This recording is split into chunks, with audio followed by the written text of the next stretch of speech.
Board की परीक्षाएं जैसे ही निकट आती हैं वैसे ही विद्यार्थियों की मानसिक दबाव जो है वो ज़्यादा होता है।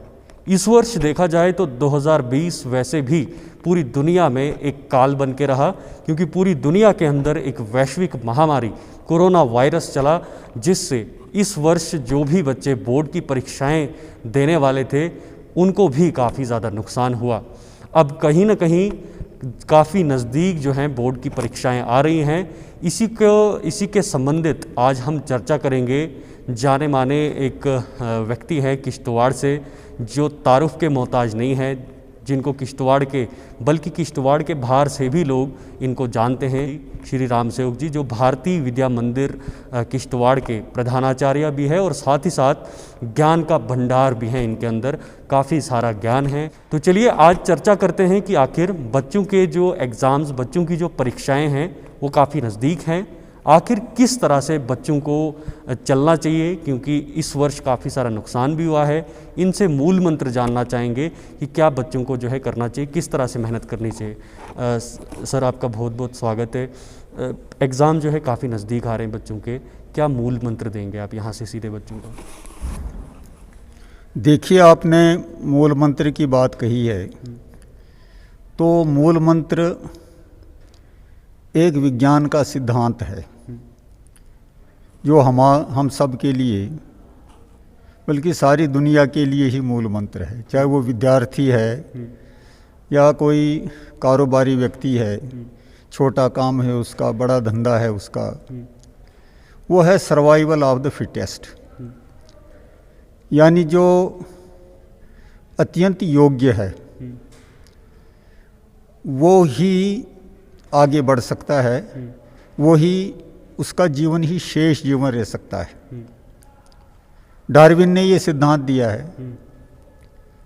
इसका अर्थ यह है कि वातावरण समय समय पर बदलता रहता है। जैसे आपने भी सुना होगा, ये जो कोविड महामारी है ये 100 साल के बाद आई है, पहले भी महामारियां आती रही हैं। तो इस तरह से वातावरण जब कठिन हो जाता है, जिसमें जीना बड़ा दुभर हो जाता है, ऐसे कठिन वातावरण से जो संघर्ष करने में सफल हो जाता है वही अपने जीवन को आगे चला पाता है। तो अपने जो हमारे विद्यार्थी बंधु हैं, लड़के लड़कियां हैं जिन्होंने बोर्ड की परीक्षाएं देनी हैं, उनको ये समझ लेना चाहिए कि ये उनकी स्ट्रगल है विद द एडवर्स एनवायरनमेंट। उनकी सारी पढ़ाई ज़ाया हो गई, सारा साल स्कूल नहीं चल पाए, क्लास वर्क बिल्कुल नहीं हुआ है, तो इस बीच में भी बच्चों ने परीक्षाएं देनी हैं। वास्तव में ये सच्चा इम्तिहान है हमारे जो स्टूडेंट्स हैं।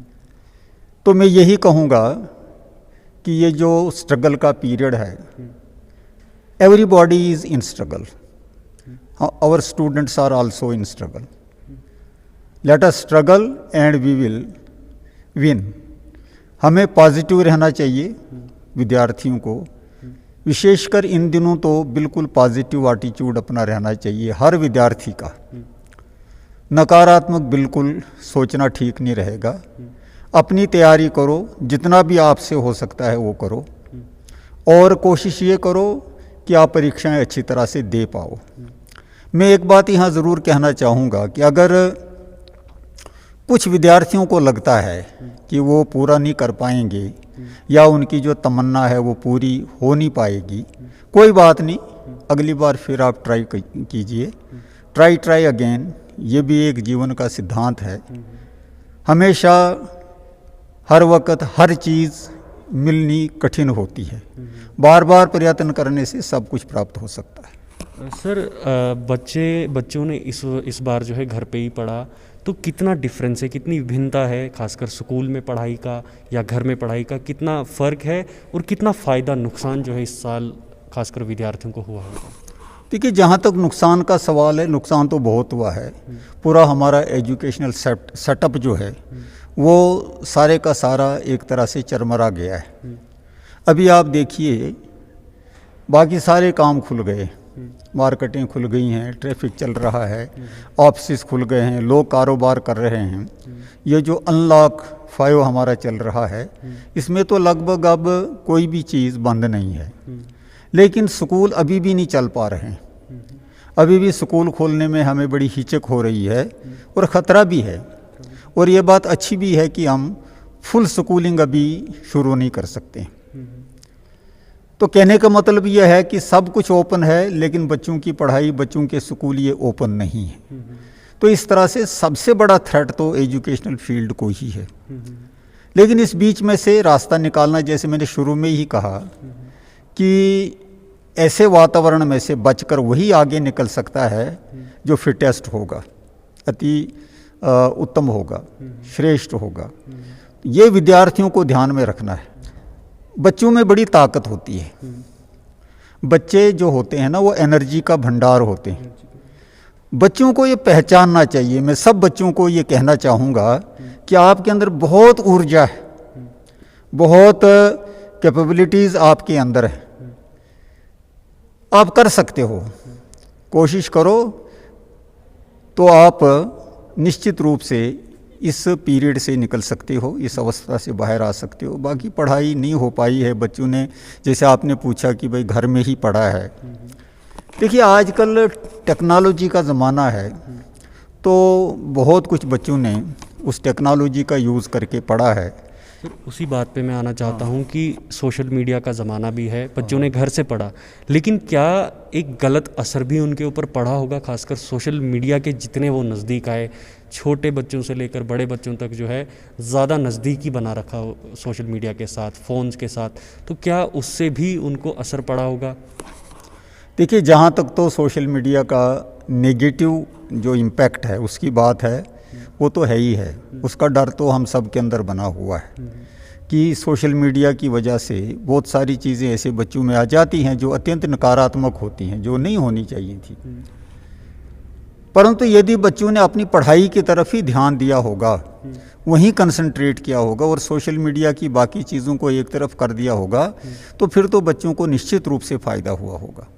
क्योंकि हमारा सोशल मीडिया जो है या टेक्नोलॉजी जो इस वक्त है, पढ़ाई लिखाई के मामले या एजुकेशनल लेवल पर काफ़ी स्टैंडर्ड की है। और बहुत सारे ऐसे कुछ साइट्स हैं जहाँ से बच्चों को ठीक पढ़ाया जाता है, अच्छा पढ़ाया जाता है। जैसे क्लासरूम में पढ़ाते हैं उसी तरह से पढ़ाते हैं, और पढ़ाने वाले बड़े एक्सपर्ट्स होते हैं, तो वहाँ बच्चों को बड़ा फ़ायदा हो सकता है। अब ये बच्चे की अपनी समझ है या उसकी फैमिली की गाइडेंस है कि वो ये जो एजुकेशनल साइट्स हैं उनको फॉलो कर रहा है या बाकी जो सोशल मीडिया में कचरा रहता है उसको देख रहा है। माता पिता का भी काफ़ी ज़्यादा दबाव रहता है बच्चे के ऊपर, खासकर फैमिली का। तो उस दबाव को कैसे झेलना है बच्चों को, खासकर परीक्षाओं के दौरान? आप नंबर ज़्यादा लाइए, आप अंक ज़्यादा प्राप्त कीजिए, क्या अंकों के पीछे ही एक बच्चे को भागना चाहिए या फिर उसको बुनियादी तौर पे किताबों को पढ़ना चाहिए, खासकर भविष्य को देखकर? देखिए ये जो माता पिता के दबाव की बात आपने कही ना, ये बड़ी दुर्भाग्यपूर्ण स्थिति है। कंपटीशन का ज़माना है, कंपटीशन का दौर है, तो इसलिए माता पिता बच्चों को प्रेस करते रहते हैं, दबाव डालते रहते हैं। कंपटीशन का अर्थ ये नहीं होता कि आप किसी पर ज़बरदस्ती करो। कंपटीशन के लिए हम बच्चों को तैयार करें, उनको इंस्पायर करें, ये माता पिता का काम है। लेकिन प्रेशराइज़ नहीं करना। इंस्पायर करना कुछ और होता है, प्रेशराइज़ करना कुछ और होता है। असल में क्या है कि जो माता पिता बच्चों को प्रेशराइज़ करते हैं, दबाव डालते हैं कि नहीं आपने 95% प्लस लाने ही हैं या इवन 100% लाने हैं, वो माता पिता अपने ही बच्चों का बचपन छीन लेते हैं। उनकी सारी खुशियां ख़त्म हो जाती हैं, वो डिप्रेशन में आ जाते हैं और इस तरह से उल्टा ही नुकसान होता है। मैं तो माता पिता से ये निवेदन करना चाहूँगा कि बच्चों को गाइड कीजिए, उनको समझाइए, उनको इंस्पायर कीजिए, अलग अलग उदाहरण देके जो लोग जीवन में सफल हुए हैं ऐसे लोगों की मिसालें उनके सामने रखिए। आपके मोहल्ले में भी होंगे, शहर में भी होंगे ऐसे लोग, उनका उदाहरण उनके सामने पेश कीजिए। बस इस तरह से करिए। बातें जो है राम सेवक जी ने आप सभी विद्यार्थियों के सामने रखी। मुझे उम्मीद है कि इन बातों को आप ध्यानपूर्वक सुनेंगे और इन पर अमल भी करेंगे। सर जी, आपके साथ कुछ और सवाल हैं। इस साल खासकर मास प्रमोशन पे ज़्यादातर लोग जो हैं, ज़्यादातर बच्चे जो हैं डिपेंड रहे, निर्भर रहे कि मास प्रमोशन होगा। उसका मानसिक दबाव बच्चे पर कितना पड़ा होगा, और जबकि अब जब बच्चों को यह पता लगा कि एग्ज़ाम्स देने हैं तो किस तरह से उनको तैयारी करनी चाहिए, किस तरह से उनको जुटना चाहिए मेहनत के पीछे? जो मास प्रमोशन की बात आपने कही, ये भी एक बहुत बड़ा महत्वपूर्ण प्रश्न है। बगैर लिखे पढ़े और बगैर स्कूलिंग के, बगैर बच्चे से इम्तिहान लिए, यानी उसकी शक्ल भी देखने के बगैर ही उसको चढ़ा दो अगली क्लास में, ये ठीक नहीं है। देखिए, मास प्रमोशन बहुत गलत है, और मैं तो ये कहूँगा कि हमारी जो हायर अथॉरिटीज़ हैं, हमारा डिपार्टमेंट एजुकेशन का है, उन्होंने ये जो प्रमोशन का कंसेप्ट जो है ये छोड़ दिया, तो ये बहुत ही अच्छा किया है। उन्होंने बहुत ही दूरअंदेशी का सबूत दिया है। अब जो जायज़ था या नहीं था? अगर इस तरह की महामारी लगातार रहती तो क्या ये जायज़ था इस वक्त ये फैसला लेने के लिए? देखिए, महामारी हो या कोई भी स्थिति हो, मास प्रमोशन कभी भी जायज़ नहीं हो सकती। मेरा ये अपना विचार है। रास्ते हम निकाल सकते हैं, बच्चों को कैसे प्रमोट किया जाए, उनका फ्यूचर कैसे आगे बिगड़ने से बचाया जा सके, इसके लिए हमारे पास तरीके हैं। मसलन हम सेशन आगे मार्च का ले सकते हैं और बढ़ा सकते हैं सेशन को। हो सकता है कि मार्च तक काफ़ी सुधार हो जाए। जैसे कहते हैं कि टीका जल्दी आने वाला है, ऐसा भी हो सकता है, दवाई भी आ सकती है, तो हम आगे कर सकते हैं कुछ टाइम। यानी हम बजाय 12 महीने के 15 महीने का सेशन रख सकते हैं, और उसमें बच्चों को पढ़ा के स्कूल खोल के उनको फिर इम्तिहान ले सकते हैं। देखिए क्या है, इस वक्त 80% बच्चे ऐसे हैं, शहरों में तो लगभग सारे बच्चे ऐसे हैं जिन्होंने पढ़ा है, ऑनलाइन स्कूलों ने पढ़ाया या उन्होंने टेक्नोलॉजी का इस्तेमाल करके पढ़ा है। अब रही रूरल एरियाज़ की बात, रूरल एरिया में भी 40-60 का रेशो है। 60% ऐसे बच्चे हो सकते हैं शायद जिन्होंने कुछ नहीं पढ़ा, जिनके पास मोबाइल नहीं है, जहां नेटवर्क फैसिलिटी नहीं है या ट्यूशन की कोई फैसिलिटी नहीं है। लेकिन 40% वहाँ भी ऐसे हैं जिन बच्चों ने सारा किया है। तो ओवरऑल हमारे पास ये कोई 80% ऐसा लॉट बनता है जो बिल्कुल पढ़ाई नहीं, ऐसा नहीं है, बल्कि पढ़ा है। 20% ही ऐसे हैं ना, या ज़्यादा से ज़्यादा 30% ऐसे हैं ना कि जिन्होंने कुछ नहीं पढ़ा, जिनका पढ़ाई का मसला ज़ीरो है। तो उनके बारे में हम सोच सकते हैं, उन 30% के बारे में, कि उनके बारे में और किस तरह से हम इम्तिहान ईजी बना सकते हैं। एक तो मैंने बताया कि इसको आगे ले सकते थे सेशन को, चलो वो नहीं हुआ।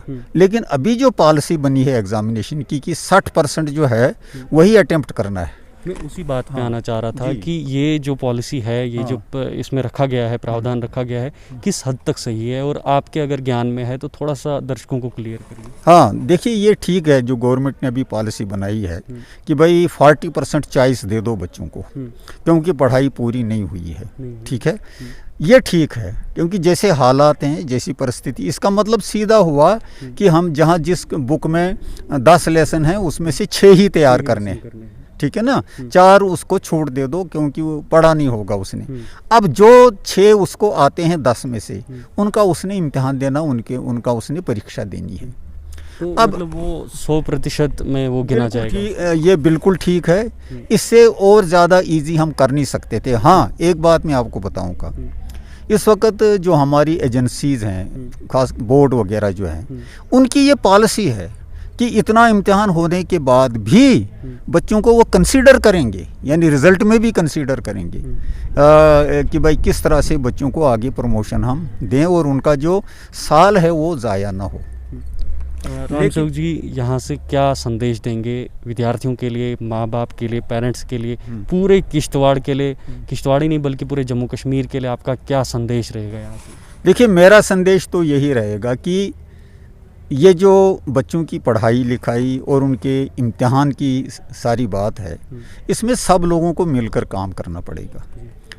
देखिए, ये जो हमारा एजुकेशनल सिस्टम है ना, ये ट्रायंगुलर सिस्टम है, इसको त्रिकोणात्मक पद्धति बोलते हैं। ट्रायंगल के 3 शीर्ष होते हैं, 3 वर्टिसेस होती हैं। ये ट्राइंगल है, एक वर्टेक्स पर या एक शीर्ष पर बैठा है बच्चा और उसके माता पिता, दूसरे शीर्ष पर है हमारी जो एजुकेशनल सिस्टम है, एजुकेशनल अथॉरिटीज़ हैं, एग्जामिनेशन अथॉरिटीज़ हैं, ठीक है, एक जेडीओ से लेकर जो सेक्रेटरी तक है ये सब।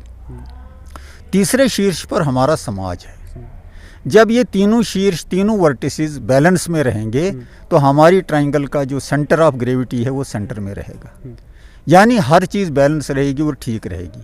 अगर इन तीन में से एक भी कमज़ोर पड़ा तो ये बैलेंस बिगड़ जाएगा, इसका सेंटर ऑफ ग्रेविटी जो है वो शिफ्ट हो जाएगा।